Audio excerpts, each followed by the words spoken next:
notre mana pour le tourisme, l'avenir de notre Finnois.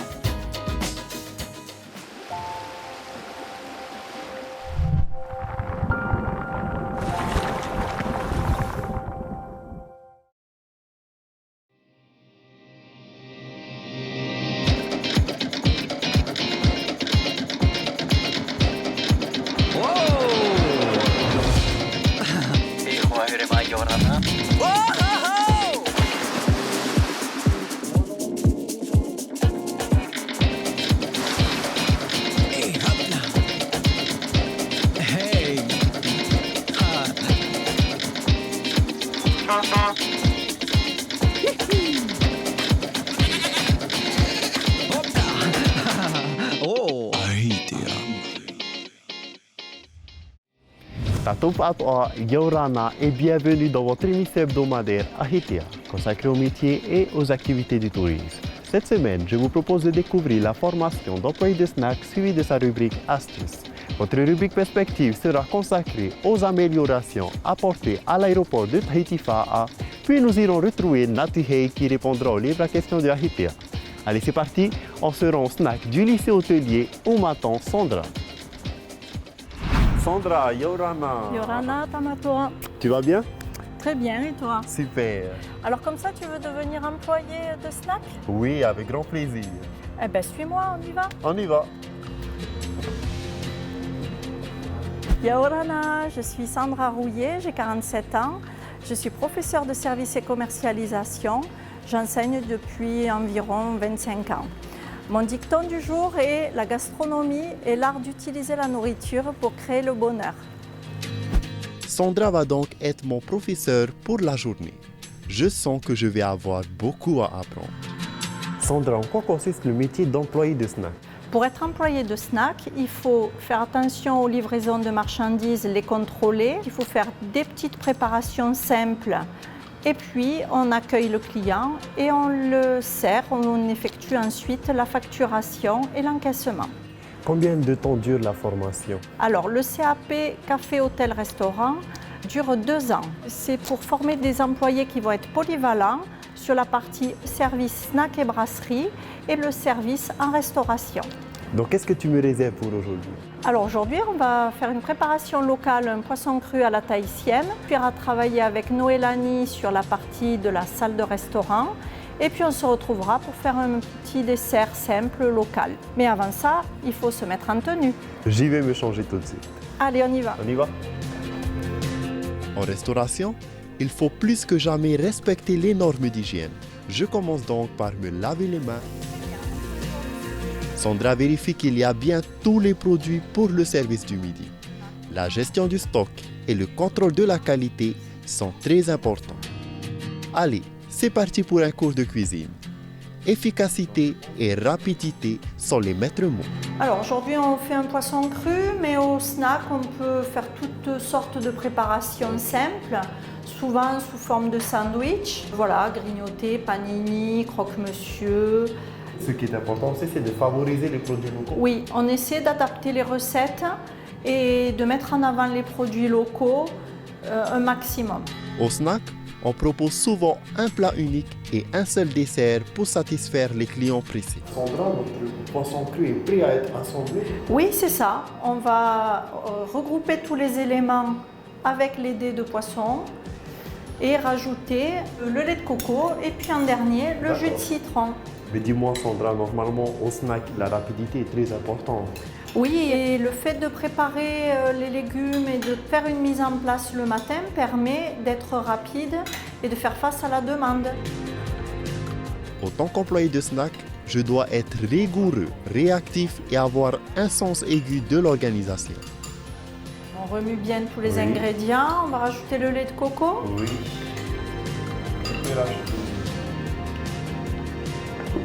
Je mélange encore. Vas-y. Voilà. La préparation est prête. Sandra la réserve au réfrigérateur. Je rejoins Noélanie pour mettre en place la terrasse et dresser les tables. Noélanie, Yorana. Yorana, Tamato. Tu vas bien? Bien, merci et toi? Super. nous allons passer à la mise en place de la salle. D'accord. Donc on va préparer tout le matériel nécessaire pour que le client puisse déjeuner. Ok, donc je t'écoute. Un client aura besoin d'une fourchette et d'un couteau qu'on va envelopper dans une serviette. Donc on enroule et on posera directement dans l'assiette. Je t'aide D'accord? alors. Oui. Merci. Les couverts, côté droit Ok, du client. toujours. Oui. Voilà, Noélanie, nos verres. Donc tu peux disposer également les verres. Donc on va placer plus vers le haut, près de la fourchette et du couteau.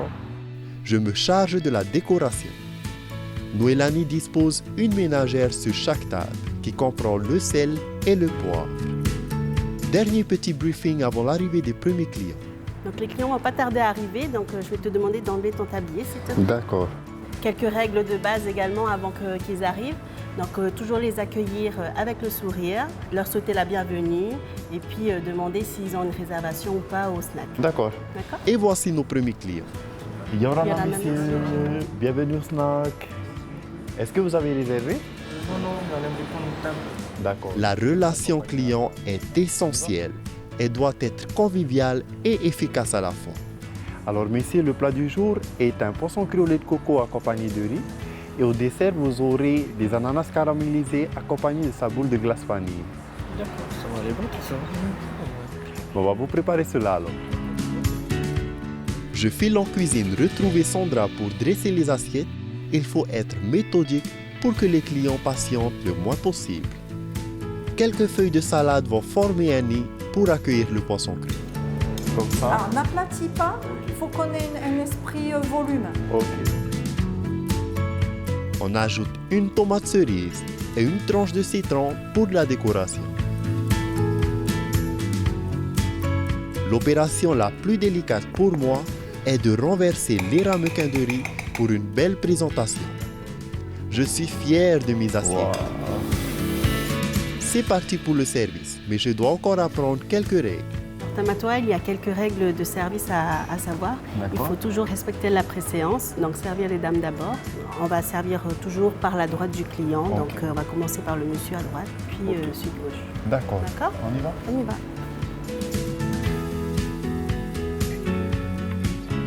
Messieurs, voici vos poissons crus accompagnés de riz. Bonne dégustation. Pendant que les clients dégustent, nous avons le temps de préparer les desserts. Toujours à base de produits locaux. Ananas caramélisé accompagné de sa glace vanille. La présentation de notre coupe glacée doit donner envie. Les clients semblent apprécier leur dessert. Cette journée a été intense et très satisfaisante. C'est pour moi l'heure de dresser le bilan. Alors, Tamatoa, qu'as-tu pensé de ta journée en tant qu'employé de snack? Eh bien, j'ai bien aimé. Il est important d'être polyvalent et surtout qu'il faut avoir un bon contact avec la clientèle et d'être efficace et rapide. Très bien, je suis très satisfaite de toi également. Je t'ai trouvé très à l'écoute de toutes les consignes et ça, c'est appréciable. Merci Sandra de m'avoir transmis ton savoir-faire. Avec plaisir, Tamatoa. J'ai aimé travailler avec toi et pourquoi pas une prochaine fois. On se revoit bientôt. Retrouvez toutes les informations dans votre rubrique Astuces pour devenir employé de snack. Pour devenir employé dans un snack en Polynésie française, il vous faut avoir le niveau de 3e, passer un CAP commercialisation et service en hôtel, café, restaurant qui se déroule en 2 ans au lycée hôtelier et du tourisme de Tahiti. Le diplôme peut s'obtenir en 1 an si vous êtes déjà titulaire d'un BEP ou d'un premier CAP. Savoir gérer le stress, avoir une bonne résistance physique, aimer l'esprit d'équipe, avoir le sens du contact et l'esprit commercial. Pour toute information complémentaire pour devenir employé dans un snack en Polynésie française, il faut vous rapprocher du lycée hôtelier de Tahiti sur www.lh2t.com ou par mail à contact@lychote.education.pf. On a pas mal de choses à apprendre pour travailler dans un snack. Noélanie et Sandra, Marururoa. Maintenant, direction l'aéroport de Tahiti Fa'a qui accueille chaque année davantage de touristes et de passagers inter-îles. On va à la rencontre du directeur d'ADT qui nous expliquera tout ça. C'est votre rubrique Perspective. Après près d'1,5 million de passagers internationaux en 2019, la fréquentation de l'aéroport de Tahiti-Faa'a enregistre une progression de 14%, dont 18% international et 10% domestique en 2 ans. L'arrivée en 2018 de nouvelles compagnies long courrier explique cette dynamique qui contribue directement au développement du tourisme polynésien. ADT, qui avait anticipé cette affluence, a engagé depuis quelques années des travaux de grande ampleur, notamment pour la sécurité des pistes, comme le rappelle le nouveau directeur d'aéroport de Tahiti, Jean-Michel Ratron, arrivé en septembre 2019. ADT a investi depuis le début de la concession en 2010 près de 8 milliards de francs pacifiques pour des investissements qui, dans un premier temps, ont concerné la partie de l'exploitation aérienne, c'est-à-dire la partie piste. Les parkings avions, la piste d'atterrissage, on a fait énormément de travaux de ce côté-là parce qu'il était important d'assurer les passagers et les compagnies aériennes que l'aéroport avait un niveau de sécurité aéronautique qui était tout à fait satisfaisant. Après cette sécurisation du tarmac, ADT a souhaité offrir à ses usagers des espaces plus confortables et fournir une meilleure fluidité à l'arrivée et au départ des passagers. Une affluence qui classe l'aéroport de Tahiti-Faa'a à la 18e place des aéroports nationaux. Nous avons récemment refait complètement l'arrivée internationale. Nous avons également rénové la partie de l'embarquement international avec le salon business qui est associé. Et dans une phase qui démarre maintenant, nous allons travailler à la rénovation complète de la salle d'embarquement domestique. Cette dernière phase de travaux permettra d'améliorer les conditions d'embarquement des vols inter-îles. Elle sera dans les prochains mois la priorité d'ADT, puisqu'à l'image du trafic international, les vols domestiques sont également en pleine croissance. L'aéroport de Tahiti est un aéroport d'État, certes, mais un aéroport au service de la Polynésie et au service des Polynésiens. Un passager sur 2 à peu près est un passager qui utilise des vols domestiques et il était donc important que l'accueil que nous réservons aux Polynésiens soit du meilleur niveau possible. Parfois méconnu parmi ses missions de gestion de l'aéroport de Tahiti-Faa'a, ADT joue également un rôle très important dans le rayonnement du territoire à l'international. Chaque année, la direction utilise son réseau et participe à des salons internationaux spécialisés dans l'aéronautique pour approcher des compagnies aériennes qui seraient susceptibles de s'investir au Fénois. On participe à des sortes de speed dating entre les compagnies aériennes internationales et les aéroports qui ont lieu tous les ans. Cette année, pour la première fois, nous avions un stand ADT et nous étions accompagnés par Tahiti Tourisme. Cette démarche-là a été vraiment couronnée de succès et on a décidé de recommencer l'année prochaine à Milan, en Europe, où nous serons également accompagnés par Tahiti Tourisme pour rencontrer toutes les compagnies aériennes qui veulent bien nous rencontrer et étudier la possibilité de desservir la Polynésie française. Avec l'ensemble de ces efforts et autres partenariats, l'aéroport de Tahiti-Faa'a est sur la bonne voie pour renouer avec le succès de l'an 2000, année record avec 1 580 213 passagers.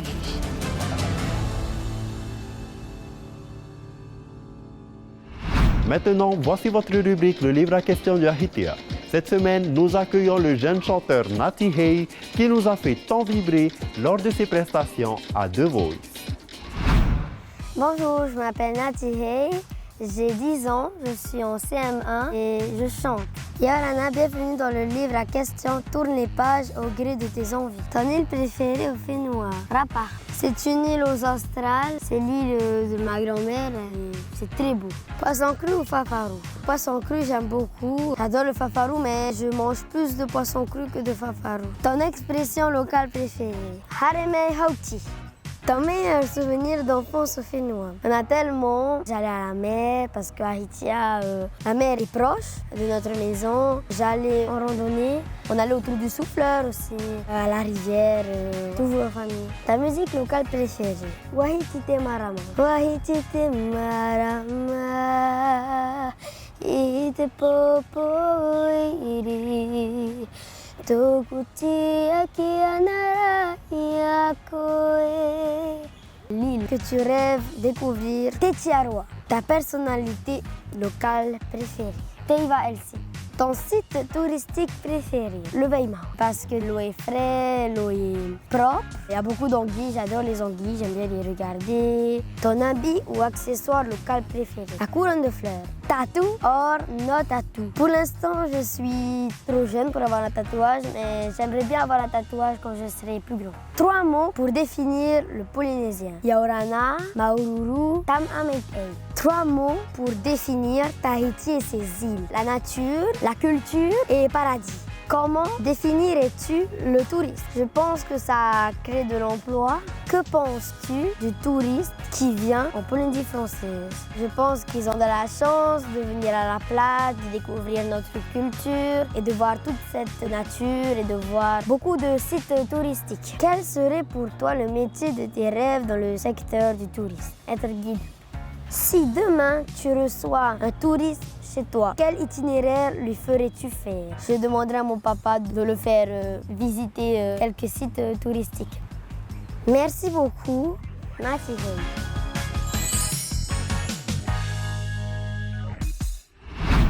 Les amis, notre rendez-vous sur les métiers et activités du tourisme est terminé pour aujourd'hui, mais l'aventure Ahitea continue sur les réseaux sociaux. On se voit la semaine prochaine. Parhei et farere atato.